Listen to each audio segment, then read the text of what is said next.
Hello and welcome. You're watching The Buck Stops Here and I'm Barkha Dutt. The big political story tonight, well, AgustaWestland and the chopper scam erupted in Parliament today.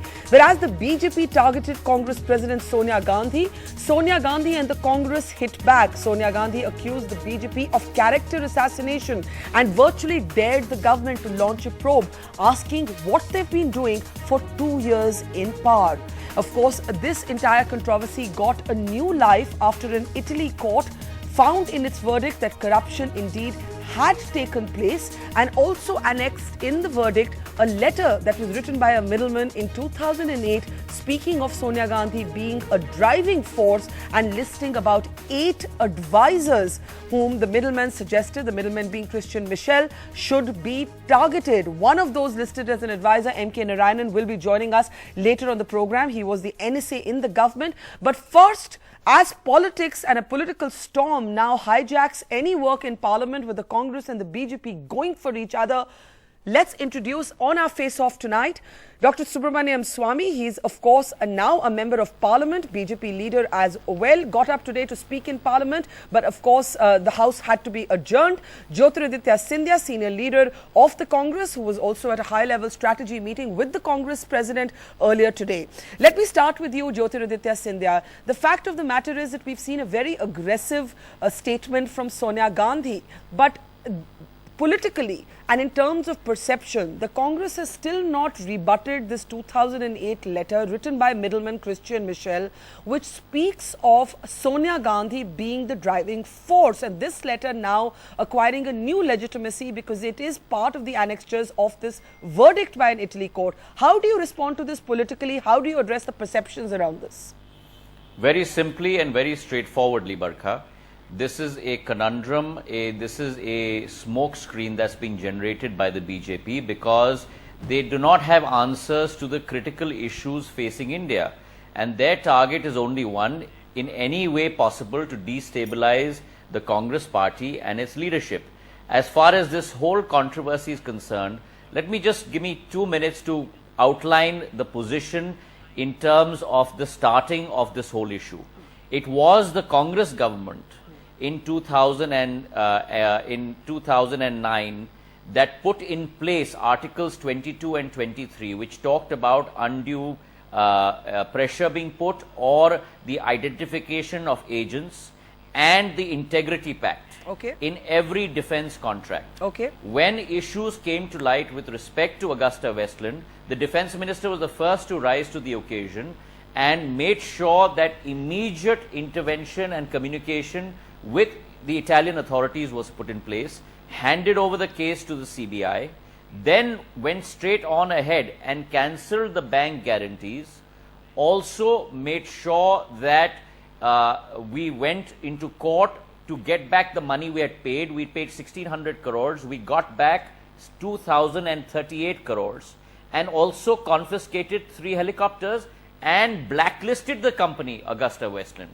So our track record is extremely clear in terms of putting in place the processes to make sure corruption doesn't take place. And if any corruption is found, immediate action was taken by us. Now, the next question is, what has the BJP government been doing for the last 2 years when the CBI and the ED case is already on? And in your introduction, it was not the issue of filing a case. The case is already there. What have we been doing for the last 2 years? So you're daring them. From my Are side you daring is the the BJP? Is Sonia Gandhi and the Congress daring the BJP? No, it's what not are you question daring of daring them to do? They What must are you go daring ahead them to do? and the truth must come out. The truth they must proceed and investigate and make sure they come to a conclusion on the case. What has taken them 24 months? And as far as the letters that you talk about, Barkha, this is not any new revelation. This all had come out in 2013. Yes. It is part of the CBI and the ED records for the last 3 years. So what happened yesterday for it to have come out like this? Number one. Number two, let me put as that to far Dr. as the Swamy. BJP is concerned, Yeah. let me outline what the BJP's track record has been in the last 2 years. Firstly, in July 2014, the blacklisting that we had done was modified and changed by the BJP government, allowing AgustaWestland and Finmeccanica to participate in government contracts. If that were not enough, The second step taken by the BJP government was to grant them an FIPB license to do a joint venture in India to produce helicopters.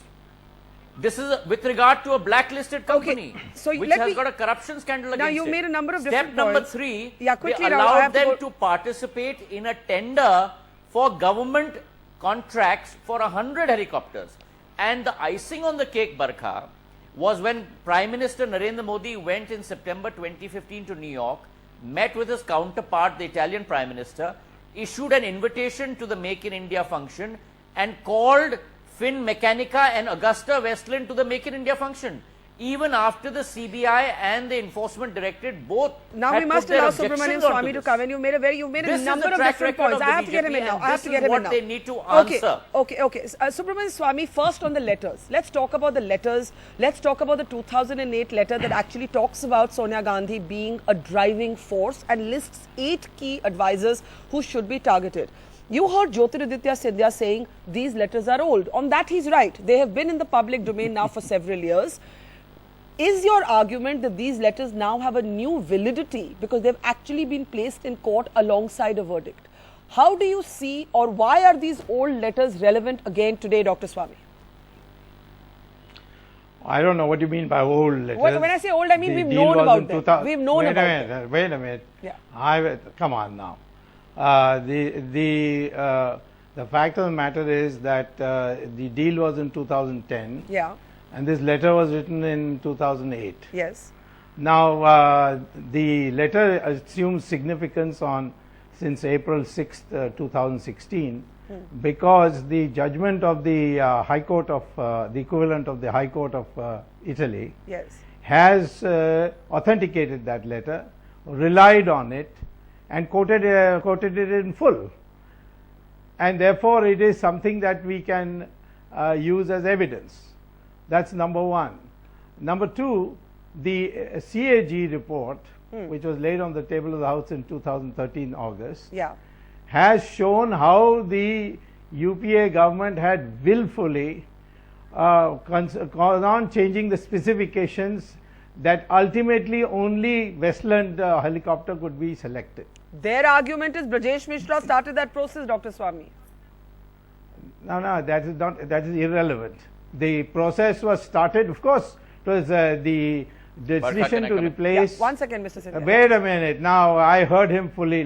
Please ask him to let me complete. Make your point, Dr. Swamy. All right. If he wants to run a monologue, I can listen to him. No, make your point. Subramanian Swamy, please make your point. Yeah. Now, the issue is that, yes, this 8 Mi-8 helicopters were to be replaced, and so the NDA government had put it in the form of a invitation. And there the specifications were what like 6,000 feet ability to fly at the distance it can fly and so on. Now all these were changed by the successor government, so it's not just a continuation of the NDA government's proposal. Now, this is what the CAG is objected, that at that time 4 or 5 had been qualified to apply, and the Westland could not apply because they could not go above 4,000 feet. But isn't it true that Mr. Mishra, Jyotiraditya Scindia, 1 second, let me just ask Subramanian Swamy one question. I have not replied to everything he has said. Okay, go and ahead. He spoke for the first 10 minutes. Yes, I agree. I agree. I will not let him interrupt unless I have completed what I have to say. Okay, you completed, and then we'll open it. You tell me how many minutes. You tell me how many minutes I can speak. I can speak. You complete because I have studied the whole thing, and I know that the Congress has the usual arguments. In the National Herald also they use the same argument. Sir, make your point, so then after that we can open it up for both of you to rebut each other. So let me come to this. Let me tell you that there are 2 documents today which cannot be denied. One is the judgment of the Italian High Court. And the other is the CAG report. Now, I will tell you that either Mr. Jyotiraditya Scindia is a completely ignorant man, or he has been kept in the dark by the Congress party, or he is bluffing when he says that they blacklisted it. Ask him to produce the GO which says it was blacklisted. The first time a suspension was ordered was on the 3rd of July of 2014. There is nothing before that. And when the Congress allows us to hold a discussion in Parliament, all these will be tabled. Okay, can I now open this up? Can I now open this up to both of you? And I'll give you both absolutely equal time. So let's try 40 seconds each from both of you. Jyotiraditya Scindia, the defense minister, let me ask a question. Manohar Parrikar today said that the UPA had not blacklisted, to which A.K. Antony said, we started the process, then we lost, but it was we who started the process. Yes, go ahead. Yes. Barkha, can I finish? Yes. 10th of February 2014. You see, the problem is that facts cannot be denied. Dr. Swamy is much more enlightened than me, is much more senior than me. I defer to him in many respects, but facts cannot be denied. And I think here facts will stand for themselves. The blacklisting process has started on the 10th of February 2014. I am holding in front of me the blacklisting circular, which shows the AgustaWestland Finmechanica group blacklisted by the UPA government. The culmination, which he is right, happened on the 3rd of July, but it didn't happen within 1 month of them coming to government, because the process started on the 10th of February 2014.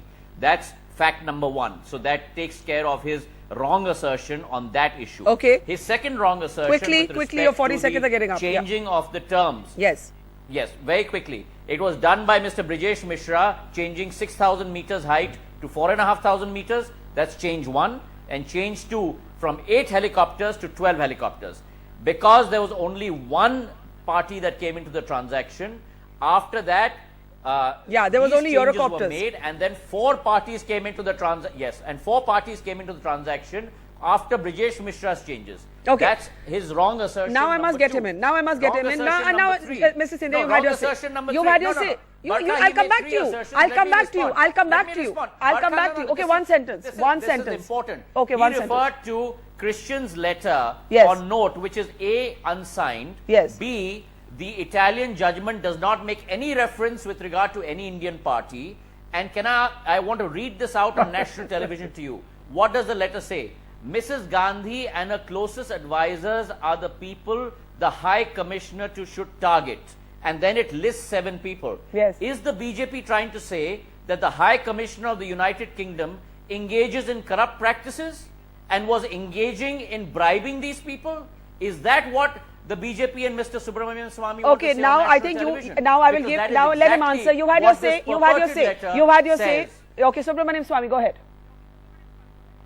But see, I stand by what the CAG report had said, and I think that Mr. Jyotiraditya Scindia has not read it, because he would not say what he's just said. The additional 4 to the 8 was added by the UPA government. It was not added by Mr. Brijesh Mishra or anybody else. Now, please don't interrupt. Please don't interrupt. You can speak when the matter comes up in Parliament. You have been telling nothing. You are an ignorant man. You see.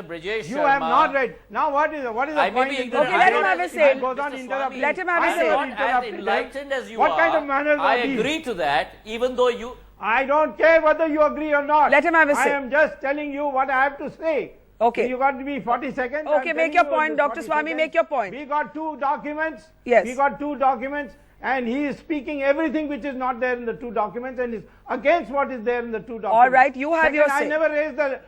Wait a minute. I never raised the letter issue. Right here in front of Mr. Ghulam Nabi Azad. Well, come on now, please don't interrupt me. Don't interrupt me.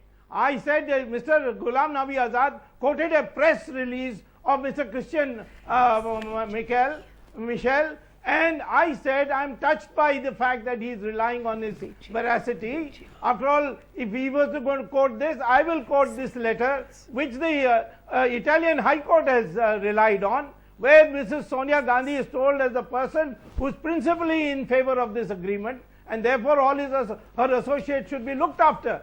Now, that's what I had said in the concern. I never based my accusation against Ms. Sonia Gandhi on that letter. I have enough evidence to lay on the table of the House when the matter comes for debate. Very respectfully. Okay, now can I come in? I also exist in this program, so let me ask both of you a question. Now let me ask a question. Jyotiraditya Scindia, let me ask a question. that the High Commissioner of the United Kingdom indulges in bribery? I never said any such thing just now. Why do you bring all these irrelevant stuff? Dr. Swamy, you stick to facts. You have no Dr. facts Swamy, at it's all. not irrelevant. It's very relevant. It's very relevant. Dr. Swamy, no, I have not get, raised it. So why are angry. you making the issue of it? Please do not get angry. I am stating my facts. argument that Ms. Sonia Gandhi took a bribe. Please don't get angry. You are saying Sonia Gandhi took a bribe? One minute. Jyotiraditya Scindia, Subramanian Swamy just said that Sonia Gandhi... It says, the note says, Mrs. Gandhi and her closest advisors are the people the High Commissioner should target. So is the BJP saying that the High Commissioner of the United Kingdom indulges in bribery? No, you're reading the letter so wrong. Then on what basis are you saying I don't know which school you went to. I'm not reading. It's on national television, right in front of you. Barkha, it's on national television. I need to come in here and I'm going to ask both of you one at a time now. One at a time. Jyotiraditya Scindia, the CAG report, 1 minute. The CAG report that Dr. Swamy quotes from speaks clearly about a digression from procedure. A digression from procedure, it raises questions on pricing, it raises questions, it finds that procedure was not followed. The Italy court also says the UPA did not cooperate in the probe. The court verdict then goes on to say that we have reason to believe that corruption did take place. The fact of the matter is, the British High Commissioner aside, how do you explain who took these bribes? That is the question the BJP is asking. Please answer that, Mr. Scindia, and then Dr. Swamy. No, Barkha, it's not for me to explain. Whoever took those bribes should be brought to book. There is no debate on that. And we want that to happen sooner rather than later. Okay. I'm asking you, what has this government been doing for the last 24 months? If they want to get cracking on it, what have they been doing for the last 24 months? They are accountable to the people of India. They said that they will bring 15 lakhs back into every account. That's not come back. This scandal has broken, which we pursued, and for 2 years there's been no forward movement on this. So let me put that to Dr. Swamy. Let me put that to Dr. Swamy. Dr. Swamy, you made a comment. I don't know if you were angry and therefore you made it. You actually said Sonia Gandhi has taken a bribe. Now, I want to ask you, when you make a statement like that, and you were getting up in Parliament today to make a similar statement, I gather, what is your basis? Because the court verdict doesn't say such a thing.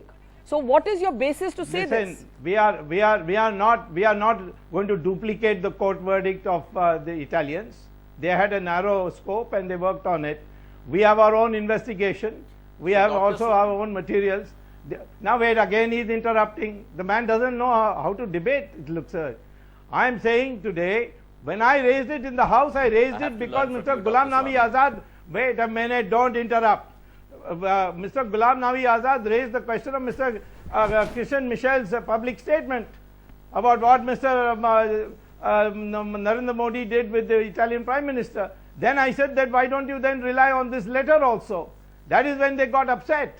I never said relied on that letter to say about Ms. Sonia Gandhi. I have independent information and I certainly will. But is it responsible to make such a serious allegation, Dr. Swamy, without evidence to back it up? Because I have a track record of not being wrong in these corruption cases. And I am telling you, this is Ms. Sonia Gandhi has taken a bribe. But where is the evidence? Are you going to place that evidence in Parliament? I will read the evidence in 40 seconds. I cannot give you evidence. Jyotiraditya when you have not even read the, when he has not even read the CAG report and he is bluffing you that you first he bluffed, he said we had blacklisted. Now he said we started the process of blacklisting. Who stopped you from making a flat statement of blacklisting at that time in February? What do you mean by process? There is no such thing as a process of blacklisting. This is ridiculous. Well, the problem, Dr. Swamy, is you're probably not aware that government follows a process. And that process it culminated in the blacklisting taking place on the 3rd of July. Number one. Number two, the BJP has a habit of making sure they conjure up stories and then falling flat on their face with no evidence behind it. I on this show like in National would Herald, like to say that where your people had to stand as accused and take bail. Deplorable statement made by the BJP saying that Mrs. Gandhi is involved, and we condemn it with all the seriousness at our command. I have pointed out to you, Barkha, on this show, how all the so-called evidence that they are talking about falls flat on their face how they changed the norms of the transaction, how when we found out that there was corruption happening, we followed due process, we got India's money back, we made sure 3 helicopters were confiscated by us, we made sure we went to court, and CBI and ED were put in place. For 2 years, the BJP has done nothing on this case. Okay, let me come in on this. On national TV, I would like to augur for them to follow process quickly and get a result so that the guilty are brought to book. Mr. Scindia, a question for you. You say that this letter that I have in front of me written by Christian Michel, the middleman, is A, not signed, and B, it seems to make an absurd suggestion that the British High Commissioner was some sort of lobbyist and guilty of corruption. But the fact of the matter is that there is the larger CAG report to answer. The CAG report has questioned not just the procedure but also the pricing that was deployed by the Ministry of Defence, right? There is the Italy court verdict that does talk about corruption. So while you are deploring the attack on Sonia Gandhi, and you may say Subramanian Swamy doesn't have evidence, the question who took these bribes still remains. So we have, as the BJP says, those who gave the bribes in jail. Where are those who took the bribe? Who are they? According to you, Jyotiraditya Scindia. But that is the question, Barkha, that the BJP needs to answer, because for the last 24 months they've been in government. What is going on with the process in terms of bringing it to light and making sure there's closure on this case? That is a question they have to answer to the people of India. Subramanian Swamy, you did not answer Jyotiraditya Scindia when he quoted from the middleman's letter. Okay, let me speak. Believing, Barkha, yeah. If we are talking about 1 second, non-stop believing talking, letters, that's the problem. Then what about Michel's statement that the Prime Minister told the Italian Prime Minister that if you give us information on the Gandhi family, we will hand over the Italian Marines to you? That is also on record as a statement by Michel. Okay, fair question. Subramanian Swamy must respond to that. Yeah, let's get him on. Let's get him on that. Met by him. Okay, I think that's a fair question. Never taken money, and I have no idea, and I have never met the Gandhis. Okay, now Subramanian Swamy, if you are going to quote from the middleman's 2008 letter, then why not quote from his November letter written directly to PM Modi and his subsequent statements that allege a quid pro quo between Italy and India, and almost suggest that in exchange for the Marines, you know, we will build a case against Sonia Gandhi. That's a report in the Telegraph a few months earlier. That means that you have not followed what happened in Parliament today. I didn't raise the letter. Wait a minute. It was Mr. Ghulam Nabi Azad who made this question. I said, if you are going to raise this question of what Mr.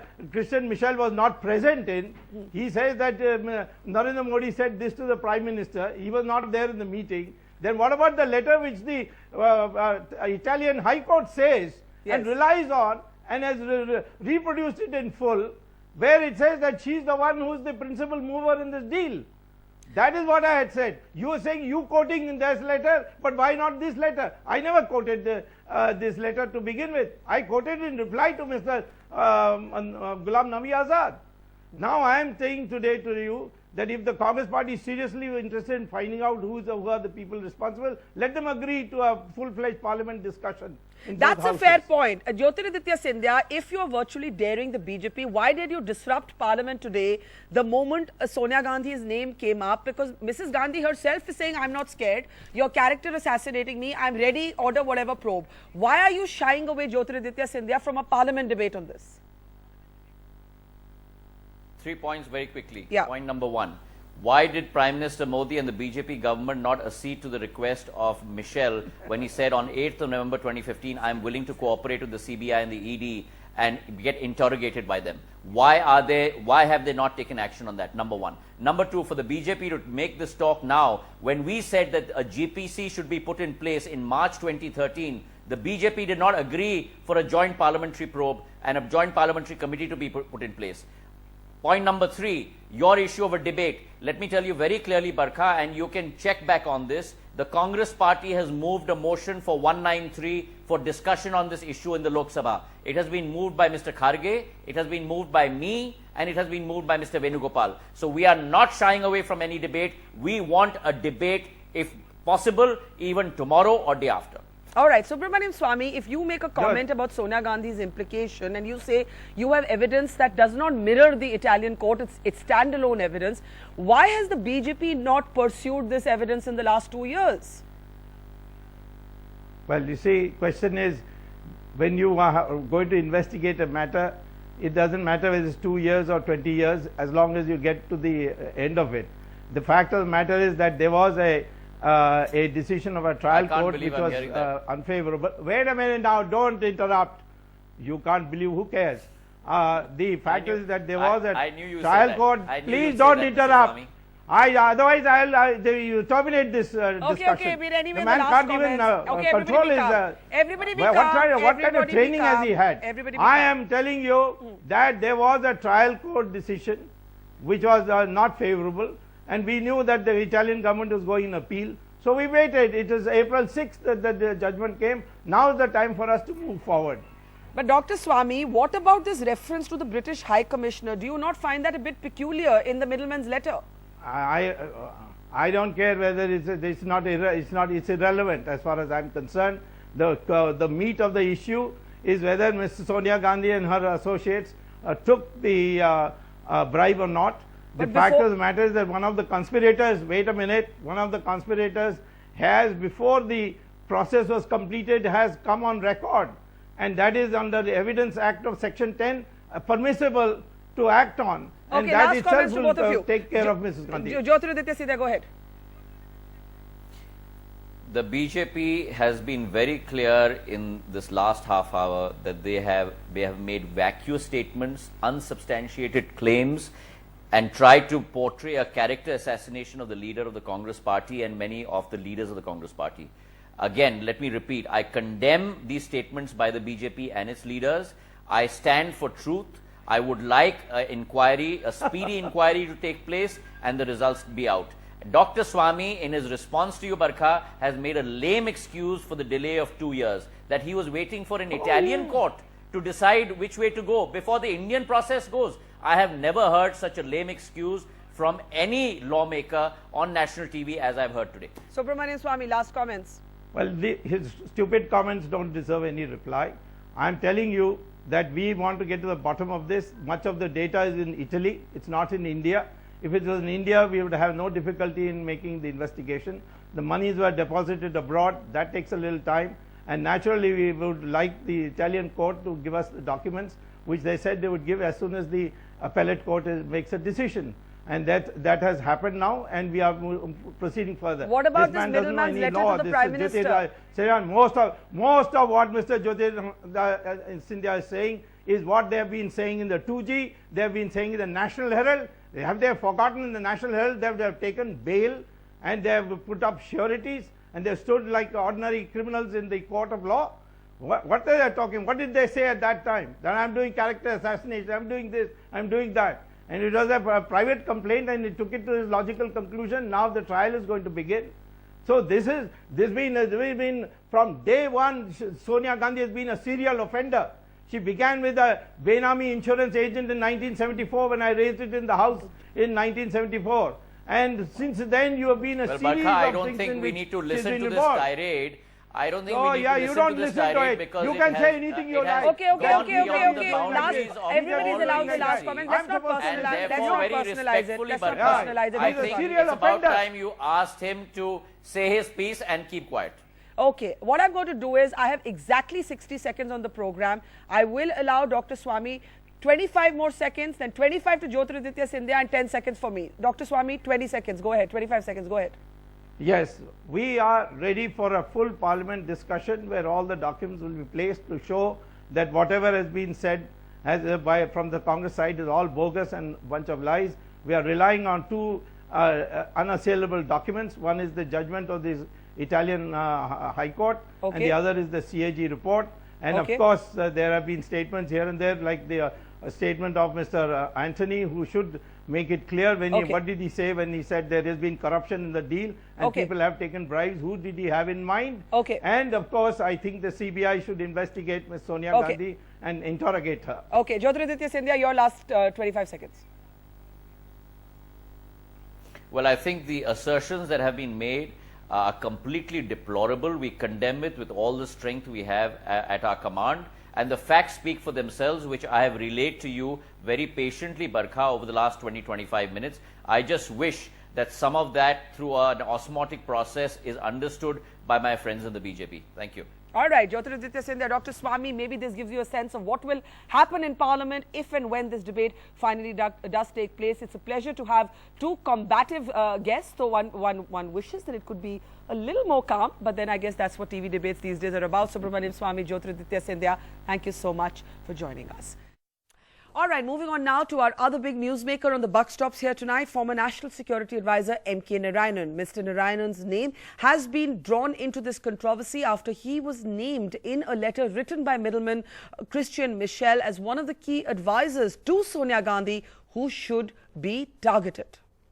Let's go straight across to M.K. Narayanan for his first detailed remarks to this entire controversy and his name in it. Mr. Narayanan, how do you see your name figuring in the letter written by the middleman Christian Michel? It's a 2008 letter, but the BJP government, of course, is making the argument that because the letter is annexed to an actual verdict, it's acquired new legitimacy.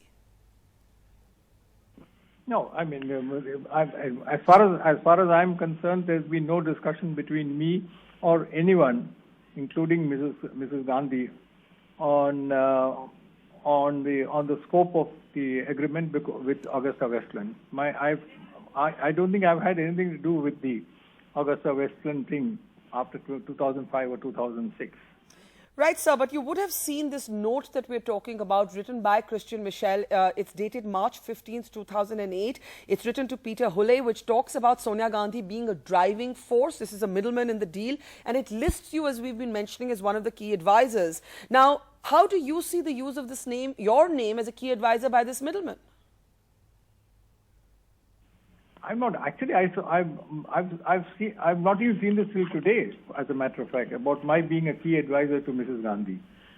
Well, more on that in a moment, but let's talk about the larger controversy first, Mr. Narayanan. The larger controversy raised by the government, this entire deal coming back in a sense to haunt the Congress. What are your comments on that and your name being mentioned again and again in this controversy? No, I mean, I really can't speak beyond what I know. I mean, I don't want to give a sort of what's called the Delphic oracle kind of an answer to that. From my point of view, the issue was whether we were going to get a new set of helicopters to replace the old Mi-8. Yes. And the stipulation was that we should by and large conform to what the Mi-8 was capable of. And the previous government, that is when the NDA was there and Mr. Brijesh Mishra was the NSA, they had taken a decision saying that we must avoid a single vendor system.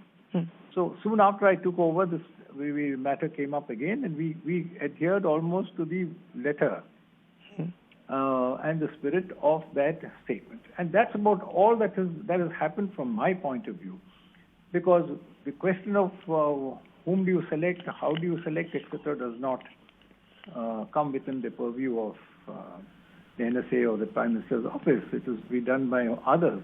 So now, it's possible that people see the A, B, and C as advisors or non-advisors. I don't know. But in any case, there has been no interaction with anybody on this issue of AgustaWestland, because the question didn't arise from my point of view at all. So you're saying, just to reconfirm, that the decision you took when you were NSA was essentially a continuation of the decision taken by the previous NDA government? It is recorded. There are minutes to that effect in both the Ministry of the Prime Minister's office and the Defence Ministry of the decision taken by the by the NDA and the decision taken by the UPA on this point. That's about all that we are concerned with now. How somebody in AgustaWestland decides and talks and what, I mean, we can hardly be held responsible for that. At least I'm not aware of anything beyond that. Nobody has met me, nobody has talked to me, etc. Till the thing broke out in 2013 or 2012. As far as we were concerned, the matters were where they were. Okay, but let me ask you this directly. Nobody from AgustaWestland, no middleman, no representative of AgustaWestland approached you or anybody else you know when you were in the government? No. As far as certainly did not approach me, quite definitely. I'm not aware of whether they had approached anybody else, because I don't even know why they should have. In any case, why should they approach somebody after the decision had been taken? I can understand if there was some decision before that. So, as far as we were concerned, there was nothing to do with AgustaWestland. The question was, if we had a single vendor, we were not prepared for it. We were willing to go for it. We wanted two vendors. So that's how the discussions were. Mr. Narayanan, there is another letter, and that letter has been written by the former CEO of AgustaWestland, Orsi, who is in fact in jail, who spoke of how the Italian Prime Minister should actually reach out to the Indian Prime Minister, who was Manmohan Singh at that time. Could you recount from your years in the Prime Minister's office whether such a call came from the Italian Prime Minister? The letter, of course, suggests it's at the behest of the AgustaWestland CEO. No, I've not heard about it. If somebody talked to Prime Minister Manmohan Singh, if the Italian Prime Minister had talked to Manmohan Singh, normally I would have been told, or somebody in the Prime Minister's office would have been in the picture. I never heard about this. So, I can't say whether it was a call or not, but it seemed most unlikely that, in any case, Mr. Manmohan Singh was not the type of person who accepted calls from Prime Ministers regarding private industry in that sense of the term. At which point would you say that you became aware in the government that there had been kickbacks and bribes given? I left in 2010. At that point, there was no talk of any kickbacks or anything of the kind. And then I was in Bengal, and then all I saw was what was coming in the newspapers. The letter, I want to go back to the letter that actually names you as a key advisor, which has actually been out in the media, for a long time, Mr. Narayanan. How did you first respond when you saw yourself listed as one of Sonia Gandhi's advisors in the same letter that talks about her as a driving force? No, wait, I didn't know that I was a key advisor till you told me just now. All right. Overall, then, what do you say about this controversy? You say that you were only doing what the previous government had done, but the government this time, which is also the NDA, is in fact putting all of you on the mat. So what would you say to the government? No, Barka, don't get me involved in conflict between government A and government B. No. I'm not talking about government A or government. I can only vouchsafe for what I know and what I am privy to. And I think the decision taken by the NDA or by Mr. Brijesh Mishra at that time, that we should get another vendor on was because of we couldn't accept a single vendor system, which we reiterated was the right one. That's about all that I can say. Now, whether the vendor should be AgustaWestland or somebody else was not part of our brief in any case. So, in conclusion, from your own role's perspective, you would say that you have no regrets about the decision you took, and that you do not feel that you need to account for the questions that are being raised by the present government. No. The point is, the anxiety was that the Me-8s were becoming old. Most of them were becoming, if I might say so, unflyable in that sense of the term. And that's all that we were looking for. And we were looking for, I think, there were certain basic rules that we should avoid single vendor systems, etc., etc. And some decisions had been taken. So when the new government came, they reiterated that, hoping that in the next 2 years or 3 years, this whole thing would be over. I have no idea why it dragged on for so much longer, because that's not part of our brief. There will be technical issues, A, B, C, yes. I suppose so. But yes. So as far as we are concerned, at least as far as I'm concerned, yes, the question was only whether we endorse what the previous government had said in this matter. We go along with that. Now, whether I'm a key advisor or not a key advisor is neither here nor there. Moving on now to our newsmaker on the buck stops here tonight. Filmmaker Kabir Khan had to deal with angry shoe-wielding protesters at the Karachi airport, where he had gone to attend a marketing conference. The filmmaker, who's of course delivered movies like Bajrangi Bhaijaan and Phantom, which incidentally was banned in Pakistan, has so far been playing down the controversy. He's joining us now on the program. Kabir, the fact of the matter is that, you know, your first comments have appeared to suggest that this is a handful of people and one should not take away a larger message about Pakistan from this. How taken aback were you when these protesters surrounded you at the airport, in fact confronted you with questions about the so-called spy, Indian spy they claim to have arrested, and so on? Well, I was a bit surprised because they came out of nowhere. There were not too many of them. As I was approaching the gate of the airport, I saw a couple of guys whipping out their mobile phones and beginning to film. Initially I thought they are like the rest of the people I was meeting on the streets of Pakistan, that they recognized me as a director and wanted to take a selfie and come. But these guys obviously got up and started screaming and shouting. I couldn't quite make out what they were saying, so I stopped and I tried to speak to them a couple of times. But I think they were more interested in making their videos than speaking with me. So I decided then I'd just carry on, and I walked straight into the terminal. Didn't really last for too long.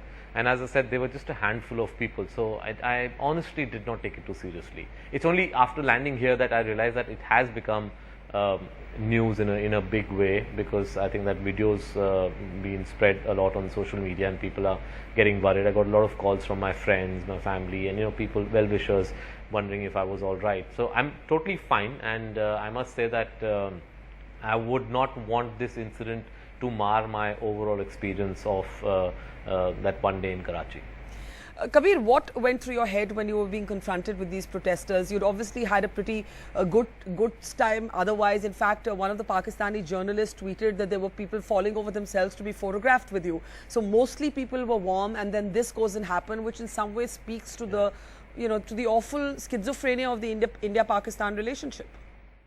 Totally. I think, the conference that I had gone to attend, it was the International Marketing Conference. I had a session there where I was speaking at length about my films, and we spoke about Phantom, we spoke about Bajrangi Bhaijaan. Some people came up and said the reservations they had about Phantom, and I explained, my point of view about the film. It was a nice, mature discussion, and, people were very warm, as, this journalist rightly said. Hundreds of people came and, took selfies with me and spoke to me about my films. And except for this one incident that happened, as I was leaving from Karachi, everything else was really nice, and I enjoyed my day over there. But you're right. I think, at the end of the day, we know that these fringe elements, these lunatics are present everywhere, and they essentially want to, create some sort of a tamasha and get themselves on television. They want attention. This is something that actually I always keep, talking to you about, that sometimes I feel that we should just not talk about these guys, because we end up giving them the attention that they're craving for. Yeah. But, I guess it was important to come and speak and also put into perspective what happened here. I don't think, of course, what happened was it put a bad taste in the mouth, but I don't think we should exaggerate it. I don't think we should blow it out of proportion and let it represent the majority feelings of Pakistan. How did you, you said you tried to talk to this handful of people who were protesting, and you tried to engage with them. What were you saying to them? Like, what's the conversation you were looking to have? Because, for them, it was obviously this big statement against your movie, in particular, Phantom. They were saying Pakistan Zindabad. They'd converted it into this kind of sort of jingoist moment from their point of view. So what were you saying to them? Or if you had been able to talk to them, what would you have said to them? Actually, honestly, Barka, it was, it looks, I think, scarier on that video than it was. It was half funny for me at that point in time, and I didn't want to take it, I knew that it could lead to a dangerous situation, but they were all over the place. I don't think were clear about exactly what they wanted to say. I stopped, as you see in the video, I stopped twice and I asked them, ki, aap kya kehna kya cha rahe hain? But he kept screaming and shouting and making sure that, probably his correct profile was facing the mobile phone camera that his friend was filming. So I realized, these are the 7-8 guys who are out to, make a tamasha. So I after, trying to speak to them twice, when I realized that they're not interested in speaking to me, then I just made my way to the entrance. Kabir, you must have been confronted with questions on your trip, in particular about Phantom, that was banned in Pakistan, which of course has Saif playing a character who goes in post 26/11 and takes out a few terrorists, including Hafiz Saeed. You know, it's and Ekta Tiger. My earlier film, Ekta Tiger, was also banned over there. Yes. So obviously Pakistan has remained an abiding theme of close interest to you and your movie making. And what makes it so compelling to you? You know, now when I've sort of sitting after 5 films, people ask me this question, but I never really thought about it. You know, I didn't start out with Kabul Express saying that, okay, let me make a trilogy on India, Pakistan. Kabul Express incidentally was also banned there. But what I've tried doing ever since I started getting into mainstream cinema is I've always tried to put a real context, a political context to my films. And I think because I'm interested in international politics and India-Pakistan relations sort of dominate the proceedings in our contemporary times, they invariably, you know, find a way in the background in my film. And apart from that, you know, it's not something that I really thought about and say, okay, let me keep thinking of new aspects of or dimensions of India-Pak relationships. They just come organically while I'm writing my scripts. And Kabir, in conclusion, you would go back to Pakistan again. This would not alter your decision to engage with Pakistan or Pakistani audiences.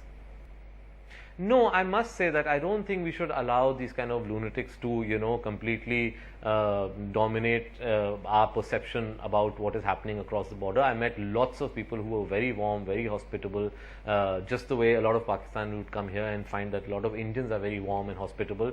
And it's very important that we don't let these kind of, you know, stray incidents distract us from building better relationship with our neighbors, because at the end of the day, it's only beneficial for both of us. And, you know, we also have Pakistani artists who've come here and not been welcome. I think, you know, politics will keep playing out and, you know. Yeah, and I'm just saying, when you think of a Ghulam Ali, for example. No, what I meant to say is, you know, politics will continue and hostile politics will always continue. But I think we should keep trying to build people-to-people relationships. That's the only way we will be able to move forward. All right, Kabir, India-Pakistan befuddles the best of us. It's deeply schizophrenic and it's this bizarre love-hate, sort of deranged relationship almost. But you've displayed a kind of unusual maturity for the times we live in. Thank you, Kabir Khan. Pleasure to have you on the Buck Stops here tonight. Thank you, Barsha.